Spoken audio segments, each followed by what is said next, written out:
Ebonyi State Governor, Chief Dave Umahi, has deserted the People's Democratic Party, the PDP, for the All Progressive Congress, APC. Umahi, at a press conference in Abakaliki, the state capital, said his desertion of the PDP for the APC was to protest alleged injustice, marginalization of the Southeast by the former party on which the platform he was elected deputy governor and governor. He further explained that contrary to allegations that he left the PDP because he was not promised a presidential ticket, he would have never have accepted a ticket even if it was given it to him. The governor, who for the first time confirmed his movement to the ruling party, said he was joining the APC because the party was amenable and is working for the interest of the Southeast. The PDP, in a swift reaction, dismissed Umahi's action as selfish, even as it wished him well in the future endeavor, noting that he had held various elective positions on its platform. Arising from its meeting yesterday, the PDP National Working Committee, the NWC, dissolved the Southeast Zonal Caretaker Committee headed by Umahi's brother Austin, and also dissolved its executive committee at the ward and local government and state levels of Ebonyi states. What is happening? Kola Olugbodio was here on Monday and he sounded very, very optimistic. Yes, and somewhat dismissive of this very real threat that has actually occurred. I would like to have Kola on again. Well, it appears that he thought that a discussion, negotiation will resolve the issue. But according to Dave Umahi, the situation had gone beyond that. And he really did decamp to APC, as was rumored at the time that we spoke to Mr. Olugbodio. But yes, it's within his rights to do so. But what I find hard to believe, I hate to say, I hate to sound cynical, is this whole thing of his leaving PDP in protest at the way the Southeast was sort of marginalized politically by the PDP, that the Southeast was not rewarded for their loyalty to the PDP. So he's going to APC in order to get loyalty to the Southeast. I'm not sure about that.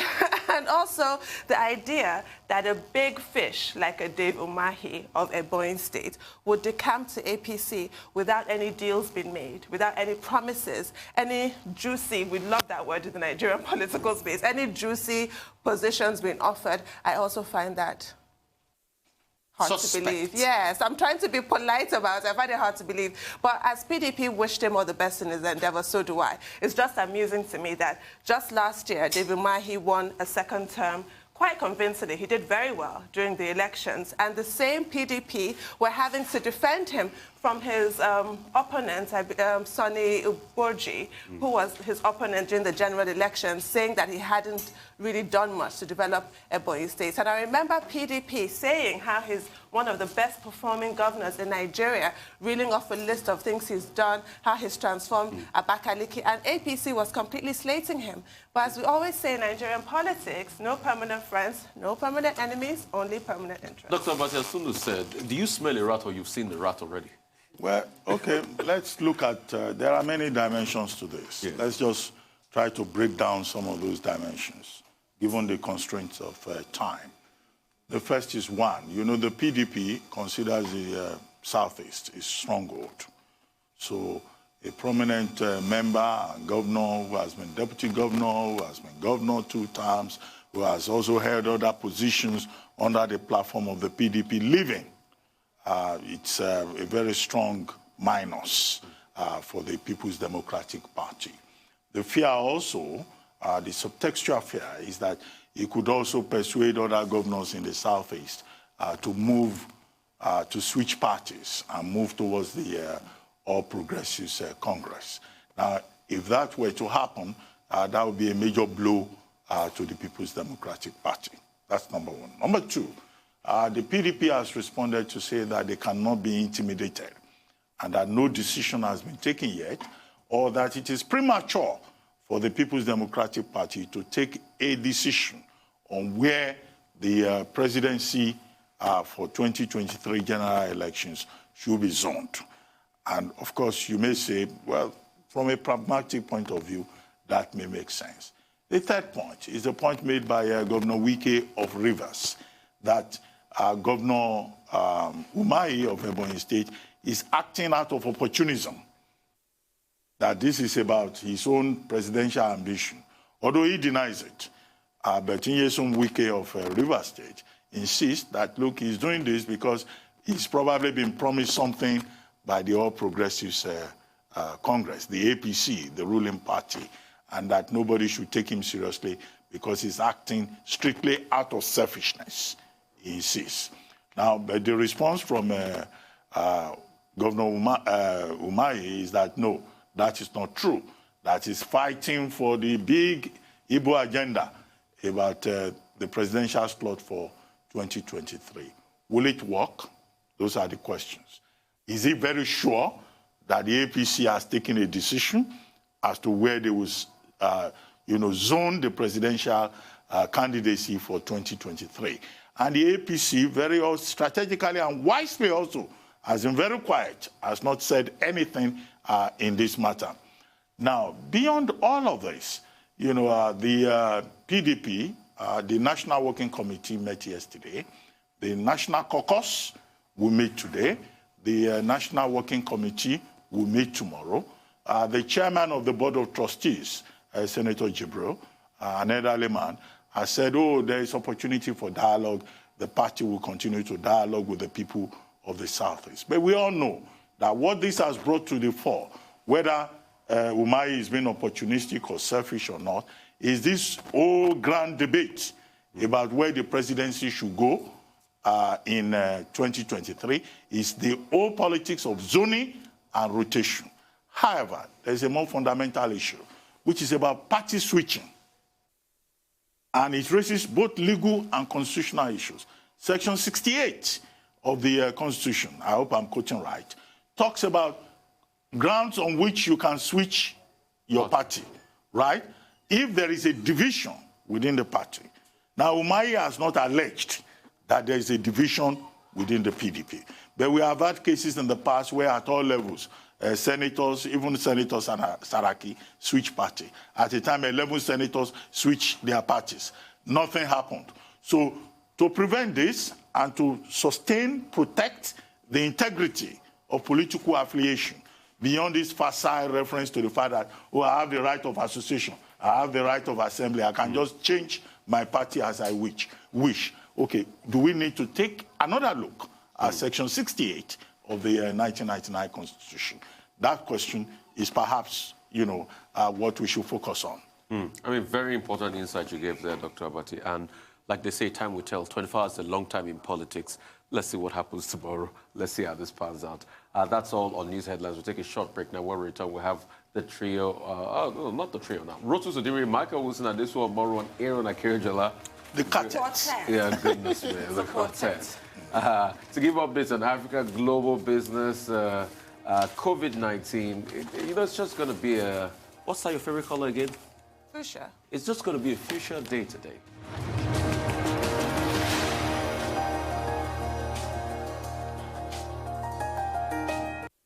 All right, welcome back to the morning show right here on the Rise News channel. Rotus, how's it going? How are you? Good morning. Another video? Indeed. Good morning, Rufai. Good morning, Doctor, and good morning, Tundu. Morning. Yeah, this happened in Abuja, a retail store that was almost bulldozed by the FCTA. It's a viral video. In it, you can see individuals with mobile phones. There's like a large, is it a caterpillar? So that's there it is. So it's attempting to take down the store, and according to the people that are narrating as the video is taking place, again, this is in Abuja, they're saying that there are still people in the building. As you can see, it's a little shaky. This is amateur video of what happened.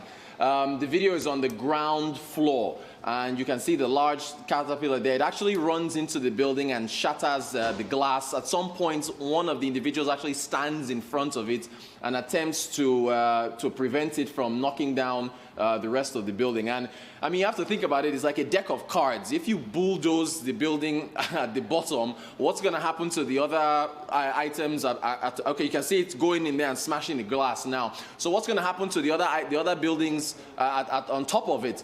So the FCTA, I have to say, after what happened with the restaurateur, also in Abuja, the lady that said her restaurant was sealed. After that incident, they've been responding pretty quickly because they put out some tweets. If we take a look at the FCTA's tweets here, they said response to the video showing the enforcement action on the plaza.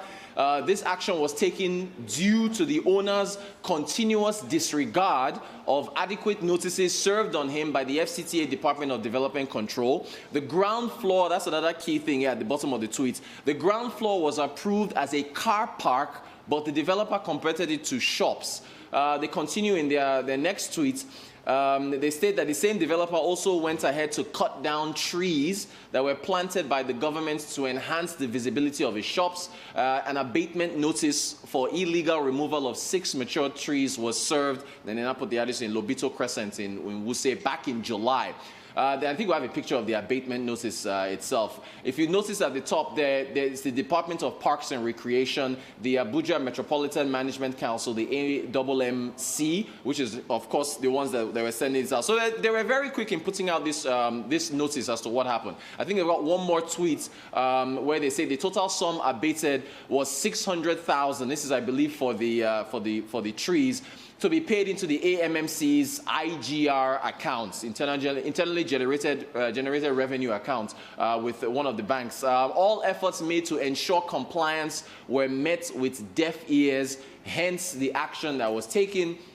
And then they say that the FCTA urges developers to follow what is approved in their building plan and avoid any illegality. So what's being discussed here is whether they were too heavy-handed with respect to what occurred here. Because, I mean, if somebody doesn't respond to your notice, do you come and now smash down their building? Because you have to think, retail businesses across the country have had to face shutdowns due to COVID-19.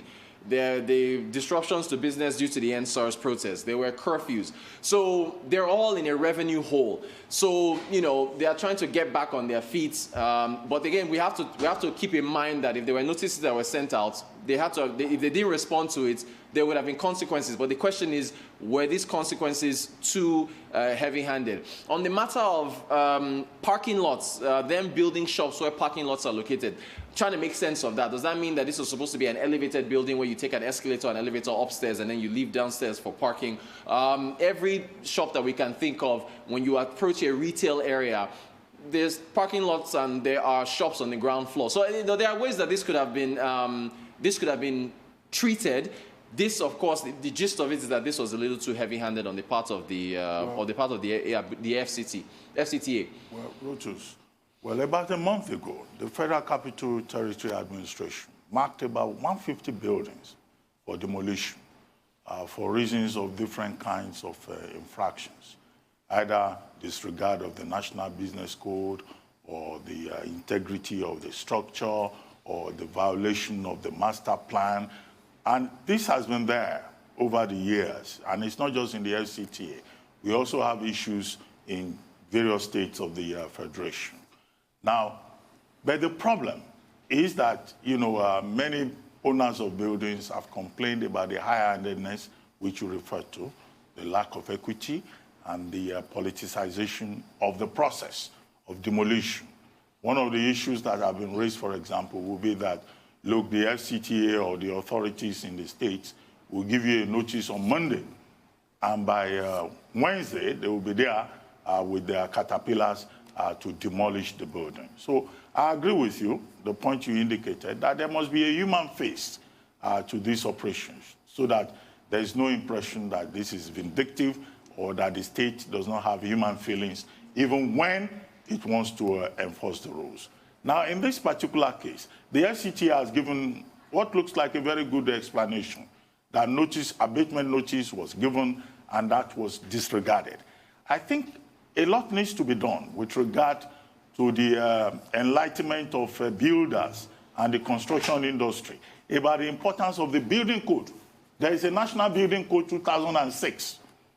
But many builders, many property owners, they disregard this.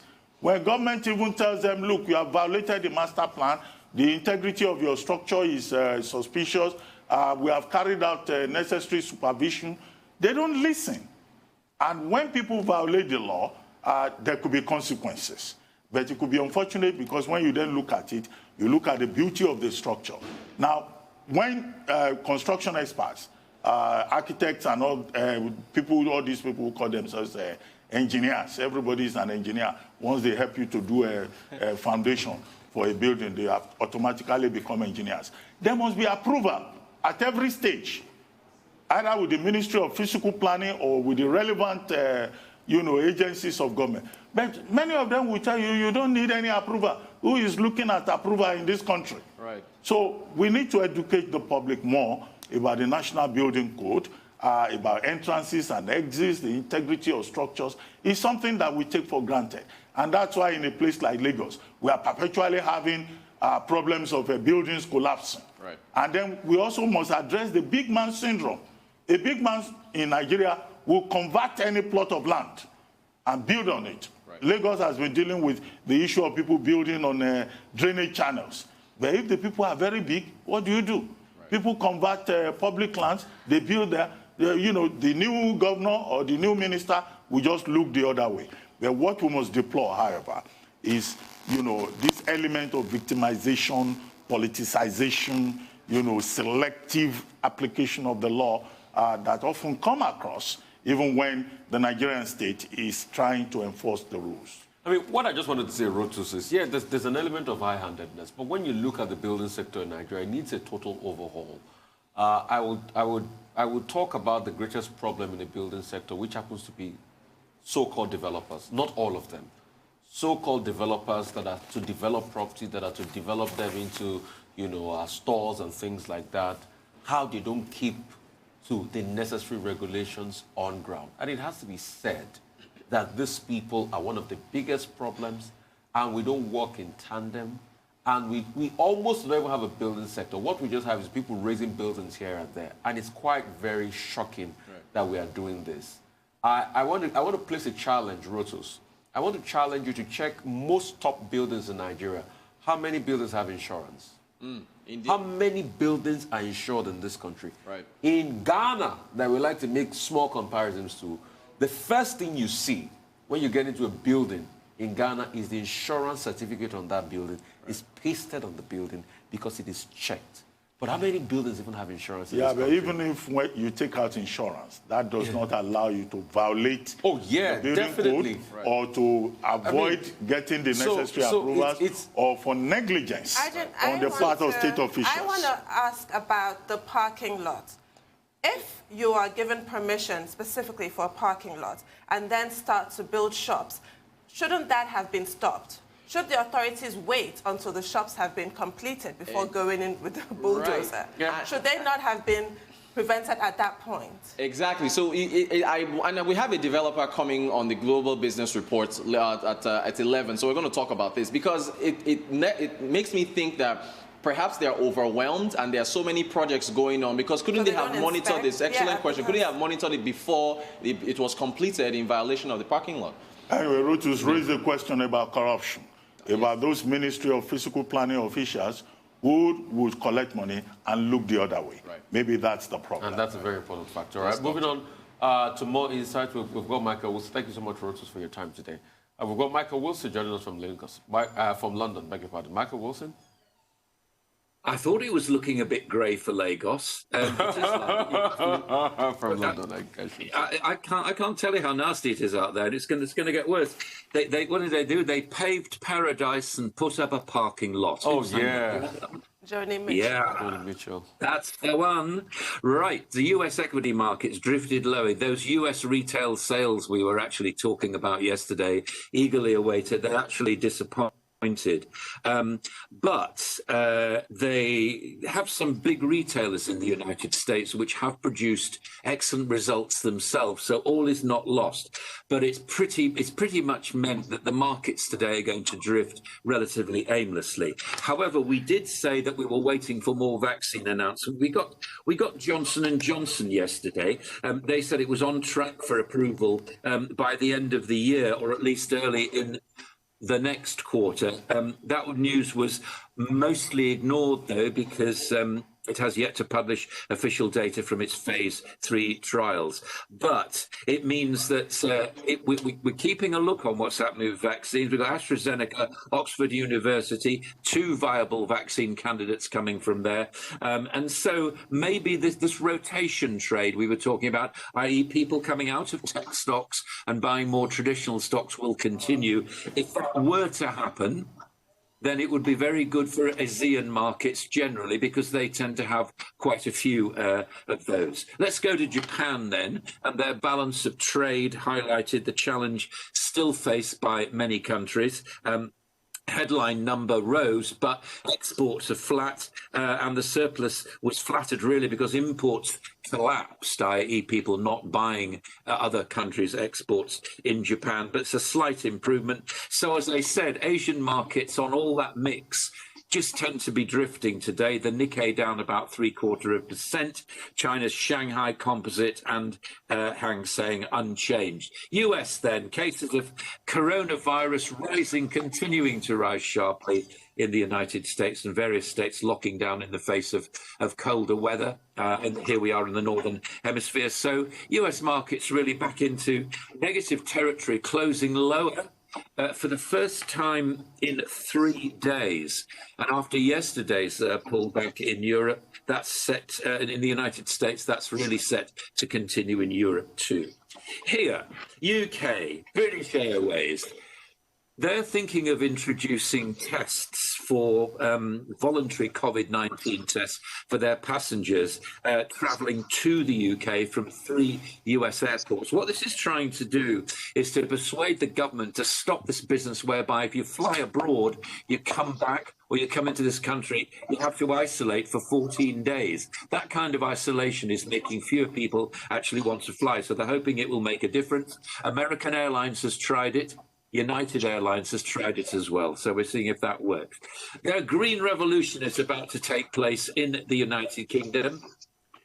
New petrol and diesel cars will be banned within a decade. Hybrid cars by 2035, as part of the government's £12 billion green industrial strategy. It also, here's a surprise, happens to coincide with Joe Biden's green wavelengths. And as we are going to be hosting a G7 here, and then a green conference, the global green conference in the autumn of next year.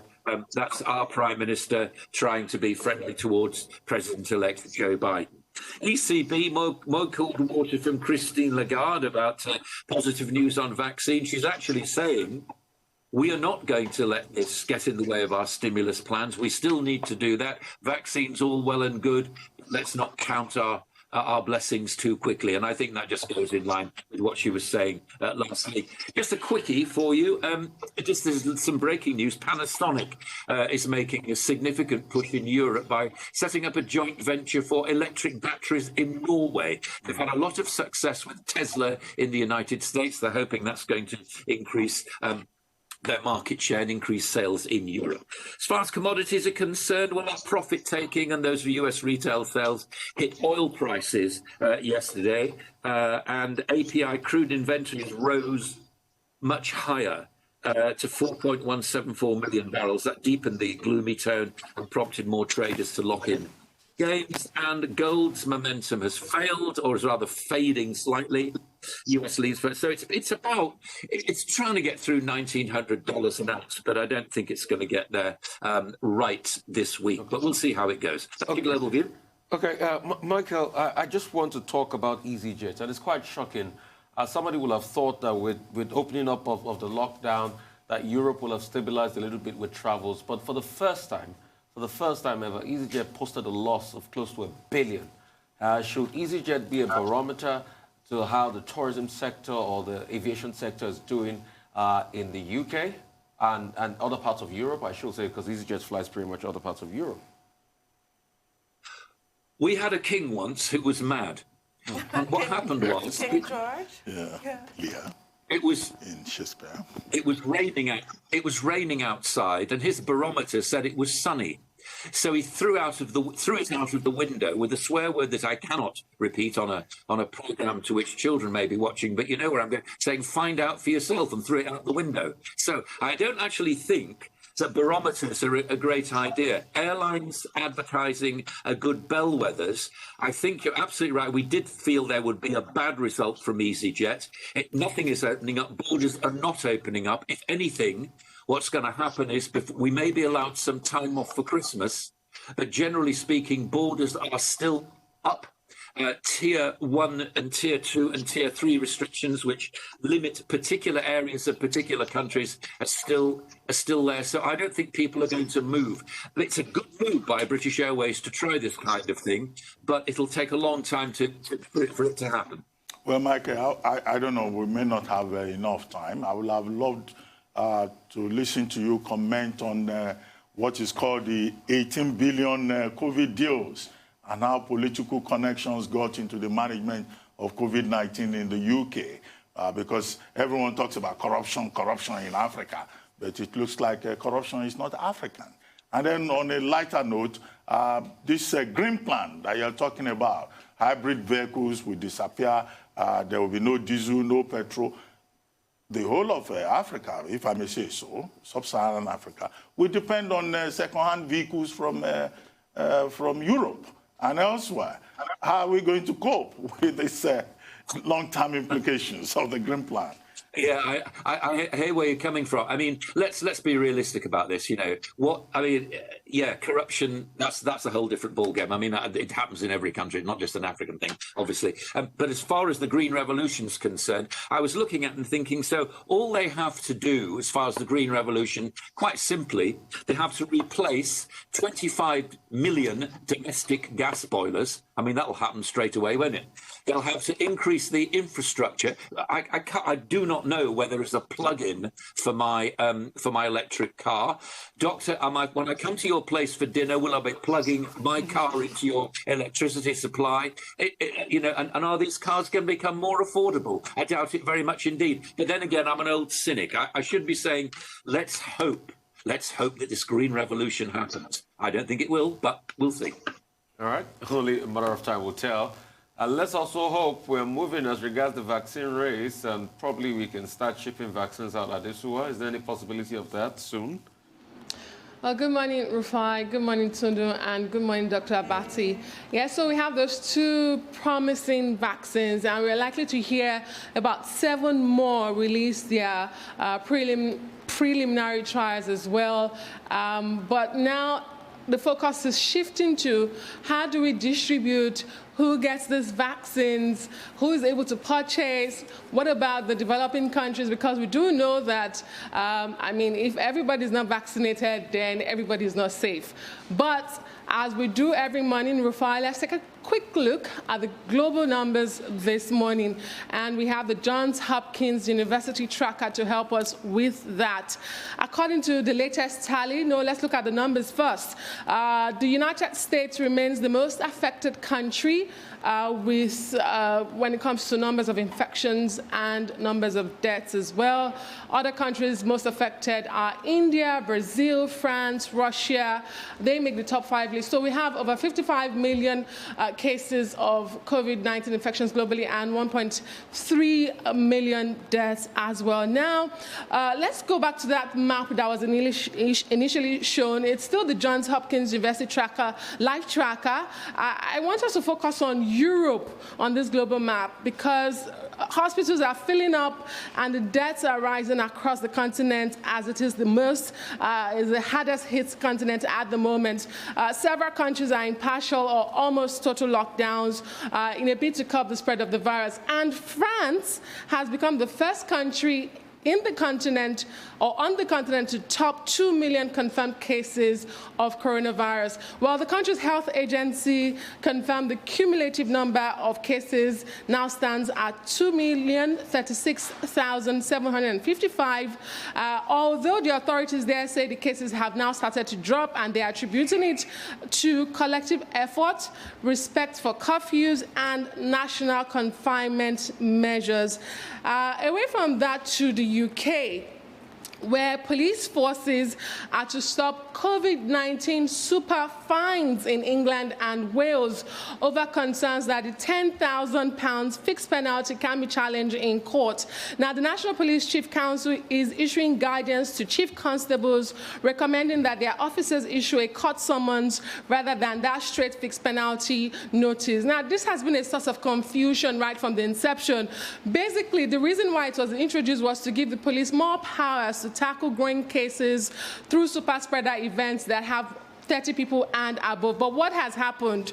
Those who have been issued these 10,000 super fines end up going to court to appealing it. And when they appeal it, it's up to the magistrate to look at certain variables and issues. For instance, the defendant, their background, their means of income.